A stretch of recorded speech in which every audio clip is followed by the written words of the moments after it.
It's great to be able to talk today about the involvement of a group of people who I believe we don't hear from enough in qualitative market research. And it's great to have the opportunity to argue also why I believe this is detrimental to our industry as a whole. Before we get started then, who's asking this question about fairness and inclusivity? We're Saros Research. We're a UK-based market research recruitment service, but it's important to point out that whilst we've been recruiting in the UK for 14 years, we're not a specialist service to represent or recruit disabled people. We do it alongside mainstream recruitment. But because we're database driven, we do have a very specified mandate for inclusivity and widening access to research and making sure as many people get the opportunity to take part as possible. So that's one of the reasons that we're interested in the greater representation of disabled people in research. So that's us. Now let's move on to look at the disabled participants. Who are they? Where do they come from? And in order to do this, we have to start by defining what we mean by disability, of course. Now, this is the legal definition in the UK currently under the Equalities Act 2010. The definitions in the US are quite similar under the Americans with Disabilities Act in 1990. But it's interesting to note the slight woolliness of the language, which is inevitable here, because human ability isn't something that is easily defined, and therefore you can't define disability quite as easily as you might think. Every bit of human ability, whatever dimension you test it on, exists in a continuum. So the point at which you cross the line and say this person is disabled or this person is less able than another one isn't actually as easy to define as you might think. The wording will always be slightly woolly. Globally, the United Nations Convention on the Rights of Persons with Disabilities has been ratified by 127 countries and again uses similar definitions. But of course, the focus of activism and debate varies massively across those different countries. So going with these kinds of legal definitions then, how many people are we talking about? This is where it gets interesting to researchers, both qual and quant. And again, remember that these definitions we're using here are actually quite conservative compared to those used by some organisations representing the views of disabled people. But these numbers are still huge and they matter to marketers. They matter particularly because they're growing. Think about the baby boomers. 1 in 3 50-plus people have some kind of disability. Now, it might not be hidden, it might not be visible, and it might not be regarded by the individual themselves as something they want to label as a disability, rather like this respondent that we're quoting here. But as people get older, they're more likely to find that their lifestyle becomes restricted by their lack of ability to do something in the way that they always have. And this really matters to us as researchers and to our clients because they're the baby boomers. And this is a generation that's redefined every life stage they've touched. They have their expectations, they have affluence. Now they're retiring and travelling and spending the wealth that the younger generations don't have. It's also important to remember that in the last 30 or 40 years, disabled people have benefited from serious changes and positive action in terms of areas like education and training. So they're now at the top of their careers in every workforce and in every market. This generation has social influence, they have money to spend, and globally there's over 1 billion of them. Let's remember that really important fact. So that's a bit of quantity numbers, but because we're qualitative here, let's look at some individuals. And it's important to remember how widely the personal experience of disability varies and the different ways it can affect people. I'm going to introduce you now to some people who've taken part in research with Saros in the past couple of years who describe themselves as disabled. And they're going to talk a little bit about their life and how their disability affects them. But it's important to point out on behalf of these respondents that some of them expressed to me very clearly they don't regard themselves as representing disabled people in any way, that they're only talking in their personal terms about their own life experiences and that everybody's life with a disability is different and unique. Hello, my name's Shirley, I'm 54 and I'm disabled. I have a range of disabilities. I have arthritis, I have Poland syndrome and I have ME. Hi, I'm Hannah, I'm 28 and I live in London. I have Ehlers-Danlos syndrome, which is a relatively rare genetic condition. It causes problems with my joints and my skin and lots of other areas of my body. but the main thing it causes is pain and fatigue. I'm Keith Patterson. I became progressively more deaf after the age of 60, and now at the age of 80 I have a cochlear implant, which is very useful, particularly in direct conversations at home. My name is Neil. I am 45. I've had several since birth. My name is Patricia Higgins. I am 59 years old and I have multiple disabilities. However, unless I am in my wheelchair, you would never guess that I am a disabled person. I have multiple disabilities which include chronic fatigue syndrome, which causes extreme pain and fatigue. I have a learning difficulty, which impacts on my visual spatial awareness, balance and coordination, and a mental health diagnosis, which causes anxiety. It is important for researchers not to assume that because a person does not appear to be disabled, that they are not disabled. Hello, my name is Brent. I'm 57 years old. When I was an infant, 14 months old, I caught poliomyelitis, and I've seemingly over the years fully recovered from this ailment to lead quite a full and productive life. But 30-40 years later, the effects, post-polio syndrome, or the latent effects of polio, came along to affect me. This kind of resulted in a massive muscle loss and power, fatigue, chronic fatigue, and chronic pain when doing anything physical. Hi, I'm Chris, and I'm 46 years old and have a long-term mental illness. Hi, my name's Sam. I live in South London. I'm 34 years old. My dyslexia really affects my reading, my writing, my spelling, but it also affects some other things like coordination, sequencing, following instructions, handwriting, trouble copying. I quite often confuse dates, times and places, and I can also reverse my letters. I find it particularly difficult to fill in a form and to write in capital letters. So you can see from those videos just how different the needs and experiences of different disabled people are. Disability can be physical, it can be sensory, it can be intellectual, it can be the result of illness, it can be the result of a progressive condition, it might be an injury or an accident, whether at birth or during life. This also includes many thousands of military veterans, of course. It might not be related to health at all. Disabilities can combine to create multiple problems for people, and disability can also combine with other life disadvantages, for example, if people are unable to work. But it's very interesting to note from a socio-political point of view that disabled people tend to be quite unified in their approach, unlike other rights movements sometimes. It's not without its tensions. For example, the majority of people with disabilities are older people, whereas the leaders of disability movements tend to be younger, better educated and often more severely disabled. But on the whole, as a movement, they are very unified, and that matters when we're communicating with disabled people on behalf of brands. You can see where this unity comes about when we look at how we frame disability and describe it and define it these days. Now, going back a few decades to the medical model of disability, that was very fragmented because it was all about the individual and what was wrong with them, seeing the disabled person as a problem to be fixed and made to conform to what was regarded as the norm, whether through surgery or correction, for example, teaching a deaf child to lip read rather than to develop sign language as their first language. So they would always have a poorer standard of communication, unlike the rich world of British Sign Language or American Sign Language, which are languages complete with their own grammar and culture and expression.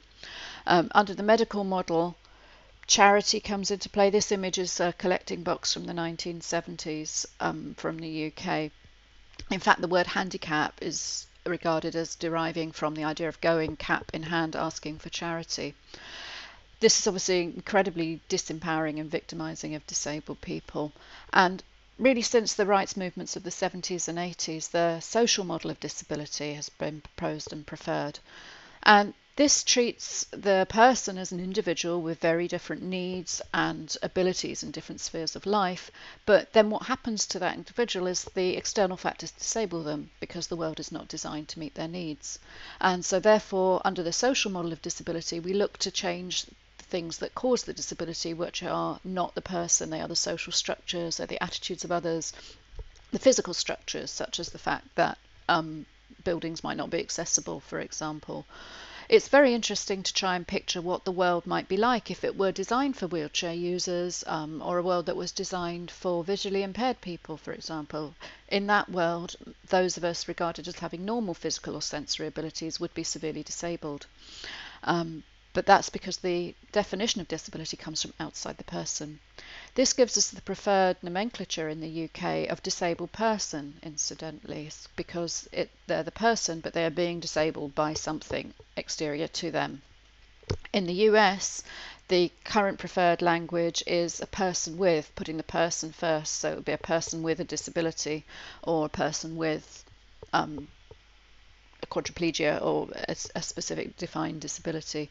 But mainly it doesn't actually matter too much about the language. I think people are generally very concerned about giving offence and using the wrong term, obviously avoiding things like handicap because of its negative medical connotations. Dreadfully disempowering phrases like wheelchair bound should always be avoided. And a disabled toilet is one that doesn't work for anybody. But for the most part, I don't think anybody is ever going to get upset whether you use disabled person or person with. The social model is just about putting the disabling factor outside of the person. We're not trying to fix the person, we're trying to fix the environment that they operate in. So, going back to market research then, where are the disabled participants? When do we recruit them?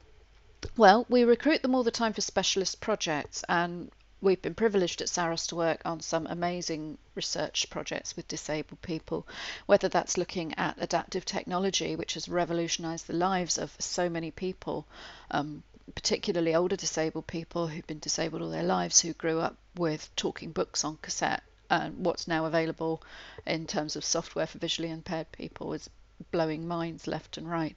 And it's great to be part of developing that and testing it with the end users.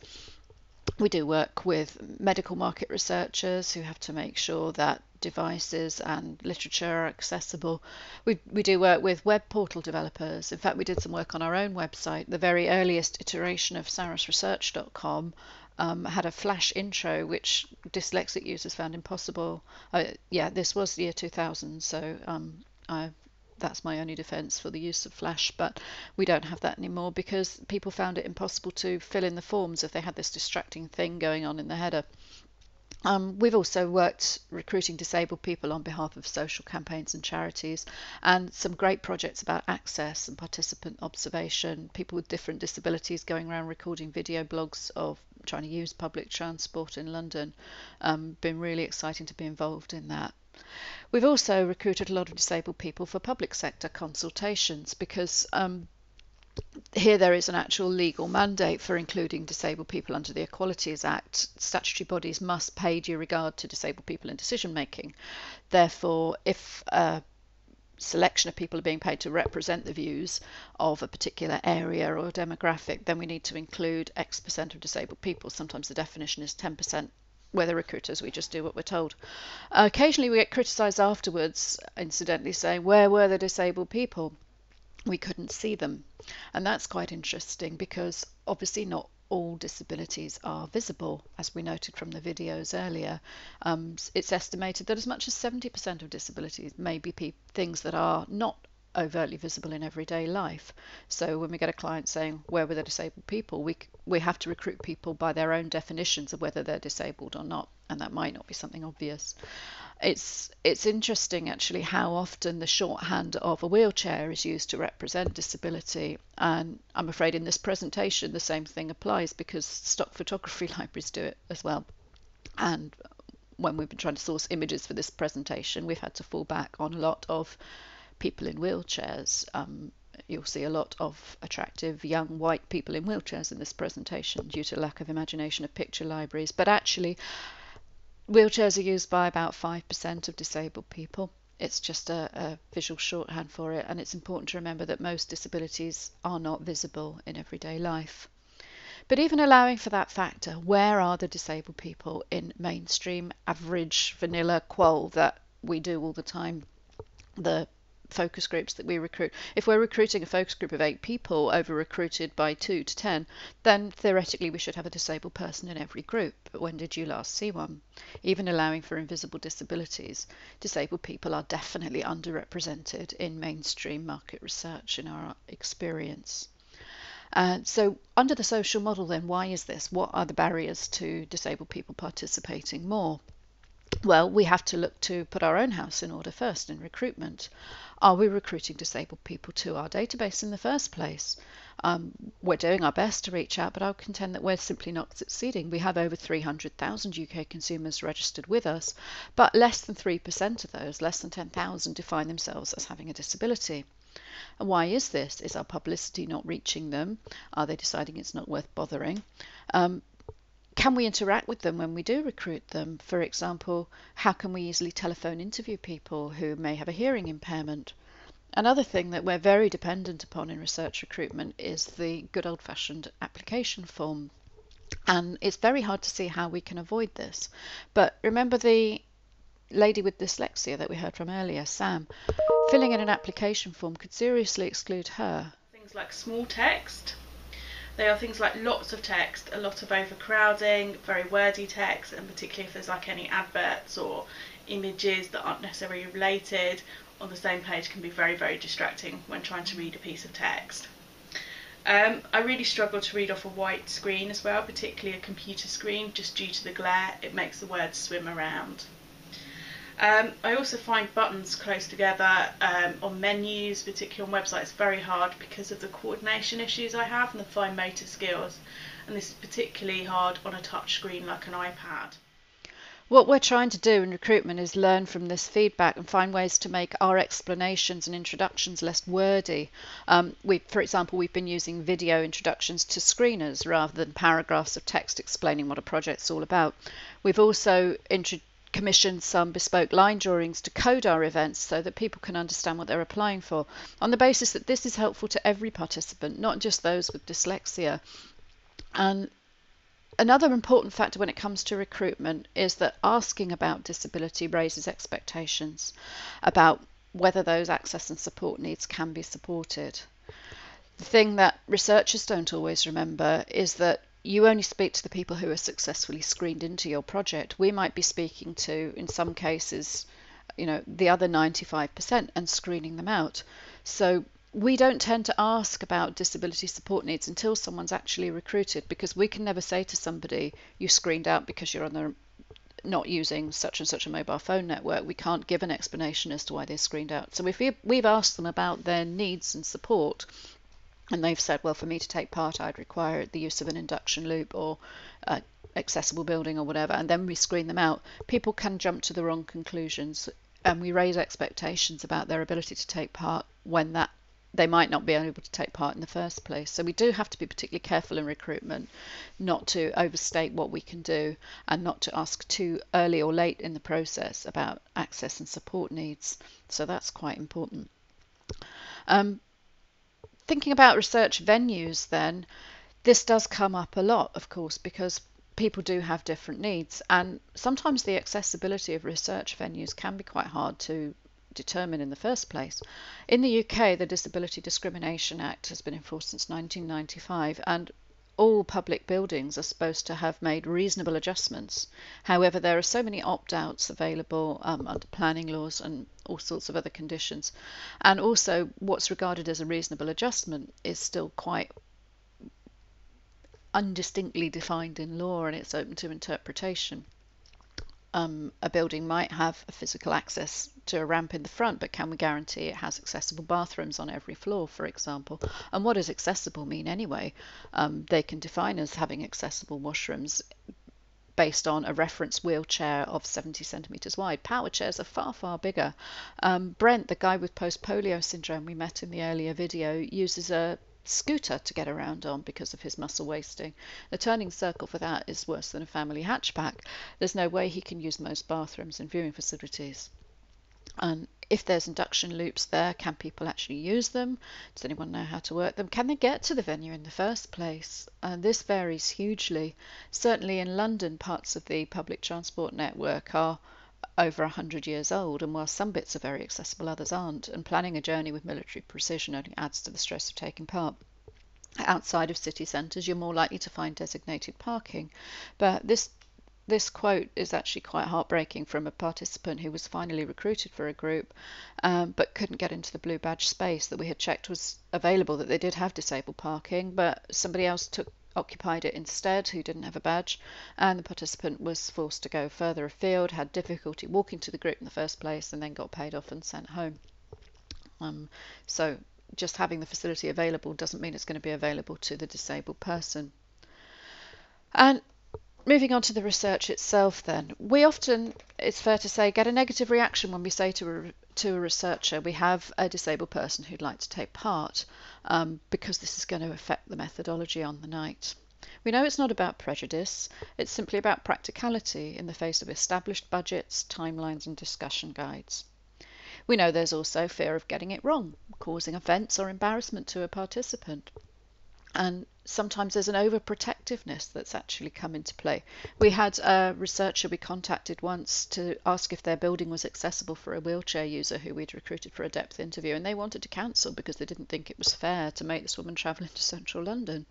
And we had a real job persuading them that no, she really wants to come. She's screened in and she's very keen. We just want to check that she can actually get her chair into your building. She's taking care of every other aspect of her participation. But the client's initial reaction was, oh no, that's too hard for her. We'd rather, can you just replace her? They went ahead in the end and it was absolutely fine. So another issue in recruitment is it going to affect the group dynamic as a whole? We know this from feedback that we get from researchers. Sometimes we do everything right in recruitment, 2 different groups, and we apply exactly the same methodology, the same screener, the same interviewer, and the researchers' feedback is that one group really just pops and comes together brilliantly, and another group just doesn't have the same group dynamic. We know that part of the reason for this can be that a group tends to gel much better if nobody stands out, and that anybody who does stand out is slightly different and not quite the same as the other people in the group affects the whole group dynamic and distorts it, and this makes the moderator's job more difficult, and it stops the kind of synergy you get when everybody just fits in. And if you do have somebody in a group who's got a visible disability like an amputation or a facial disfigurement, for example, that will impact the group dynamic. It would actually be quite naive to think that it wouldn't, and it's going to make it more difficult to moderate. So many barriers then stand in the way of disabled people. What can we do to remove the barriers and help disabled people to take part in research? Well, I think the first thing we need to do is ask the right questions and work with the right people. We have people that we work with as specialists who can consult on the needs of disabled people in research and advise on the methodologies. But very often it's as simple as asking the disabled people what they need, what changes are needed. They're the experts in what's wrong with them, and getting it right is often simpler and in fact cheaper than you might think. It might mean that you have to adapt your methodology. You might have to conduct some individual interviews rather than group sessions. Neil, the guy with cerebral palsy we met in the earlier video, he took part in an in-depth interview in his home, and the researcher came out to him and actually spent time with him, listening to him and making sure they could understand what he was saying. He took slightly longer to say it, but they found that by working with him one-to-one they could understand him fine, and the interview took slightly longer, but it meant that they got his feedback. So much more can be done online than is currently being done. We'll talk about that a little bit more in a second, but it is important to realise that it might mean changing the methodology, changing the discussion guide slightly, for example using different metaphors if you're working with people with sensory disabilities who might not understand the same references because they don't have the same experiences. If you work with a sign language interpreter, that could work very well for a depth interview with a hearing impaired person, but it's going to take slightly longer because everything has to be relayed through the signer, and also you might be dealing with abstract concepts which there aren't direct translations for in British or American Sign Language, so you have to allow time for things to be finger spelled and then for that to be relayed back to you. So some adaptation is necessary. But technology makes so many more things accessible. And Shirley and Hannah have got a few things to say about that. You want my views. You want views of people like me. You want us to tell you what we think about stuff. But if that's going to make me overtired and cause me too much pain, I'm not going to. Talk to us first. We tend to be the experts in what's up with us and how to accommodate it. So start off by asking the first question, what do you need, rather than making assumptions. For example, I don't need a ramp to get into a building. Ramps are as difficult and as painful as steps are. I need level access to get into a building. Skype or video messaging of any sort, telephone interviews, interviews in people's homes. Those are a few of the things that I feel would really benefit someone like me that suffers from pain or fatigue and struggle with all the extra travelling and sitting and that market research takes. But these are all methods or techniques that would benefit anyone. So lots of people would benefit from being able to do market research at home or by video conferencing rather than in person, and would arrange hopefully a wider range of people to take part in research.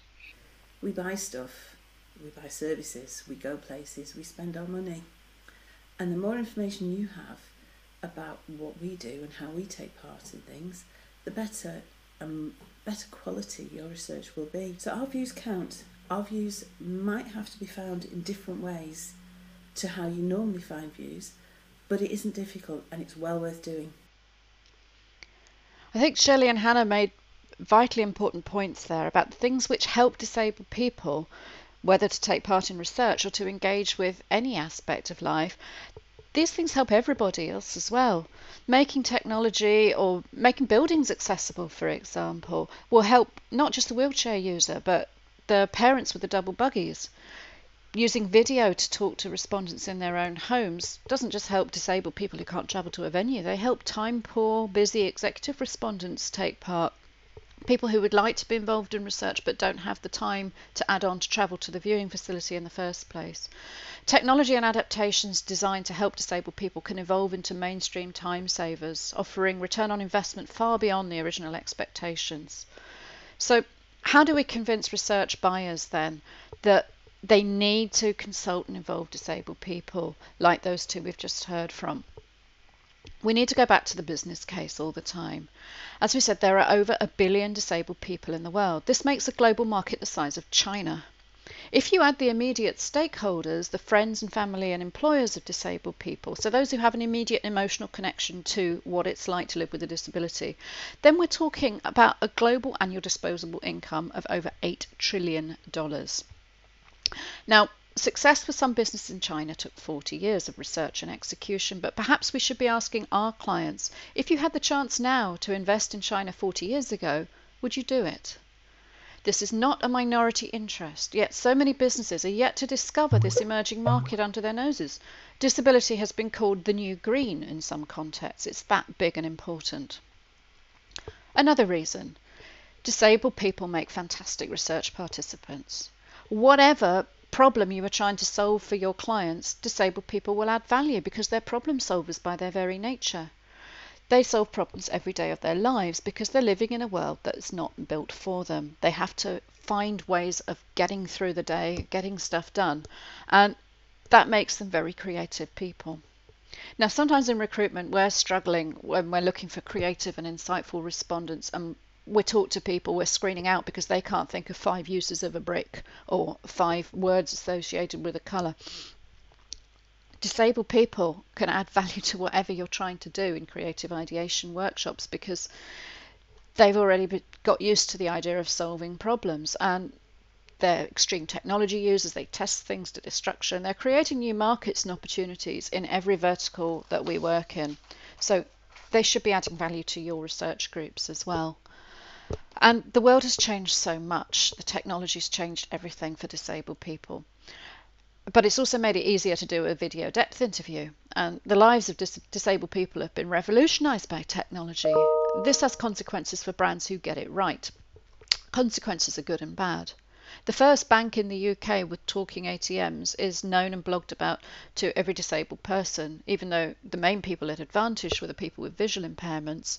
What it meant to every other kind of disability that a person might have, to every other disabled person, is that this is a brand who's taken the time to understand our needs and get it right. And this kind of first mover advantage is still available in so many sectors due to the fact that people are so slow to catch on to the needs of disabled people. And this underpins the business case for ensuring disabled people form part of the target market research audience for every single project that we bid for. These same disabled people are now shopping, travelling, commenting, blogging, engaging with and impacting on brands in the rest of the world more than ever before. And companies who lead the way in the disability market are considered forward-thinking and well managed by their investors. Companies which perform across diversity indicators generally outperform their industry peers in revenue growth and shareholder value. So we have to make sure the resources to consult and involve disabled people are built into every proposal. For example, if you're researching anti-aging skincare and doing 6 focus groups, how about a mini group with arthritic users? 27 million Americans have osteoarthritis, and they're not going to buy a moisturiser that they cannot get the lid off. Addressing the need to involve disabled users in our proposals is going to add value to the final insights, but it needs to go into the budget and the timeline at the outset. And in this way, we as qualitative researchers can help our clients stay ahead of the curve when this market tips and global economies truly have to respond to the needs of an ageing population properly. We can show our clients and our prospective clients that we've considered the needs of their market in its entirety. Structurally excluding disabled people from research not only fails to serve the needs of disabled people, it fails to serve research, and ultimately it fails to serve the needs of our clients. I hope this will be the start of an ongoing dialogue about inclusivity that will add value to whatever we're doing in qualitative research as our target markets continue to mature.